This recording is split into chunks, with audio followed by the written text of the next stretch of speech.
Blackstone Audiobooks presents García Márquez in 90 Minutes by Paul Strathern. Introduction. Gabriel García Márquez is a modern rarity, a writer with aspirations to high art, who also remains hugely popular. In this he harks back to the tradition of Victor Hugo and Charles Dickens. But it was not always so.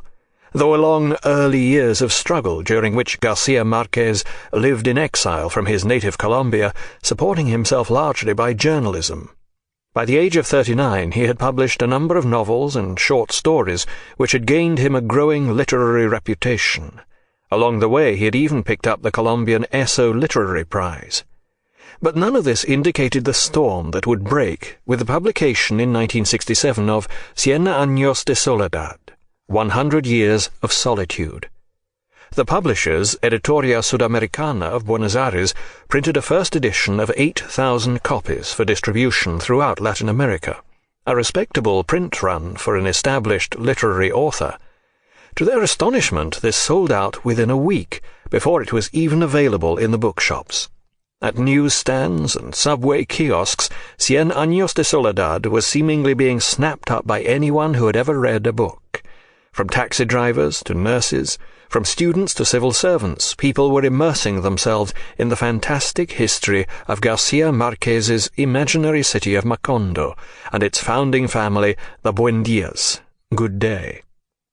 Scientific inventions, the founding of a church, political uprisings, the arrival of the banana company, bastard sons being sent to Rome to become pope. This richly comic yet deeply poignant mélange of Latin American life was immediately recognizable to all who read it, from southernmost Chile to Mexico and beyond.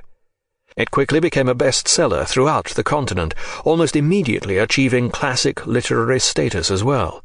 And this would be no passing phenomenon. Almost 40 years later, Cien Años de Soledad continues to be bought and read, its Latin American sales now in the millions. But this was more than just a Latin American event. Within years, García Márquez's masterpiece was inspiring a similar wonder and self-recognition in readers throughout the world. 100 Years of Solitude would eventually appear in more than 30 languages, from Israeli to Indonesian, from Hindu to Hungarian. Wherever it went, García Márquez's book seemed to take on a strangely characteristic life of its own. Pirated editions appeared in Greek, Turkish, Urdu, and Arabic. The Soviet Union welcomed its liberated left-wing views, but found it necessary to spare its readers the liberated. Sample complete. Ready to continue?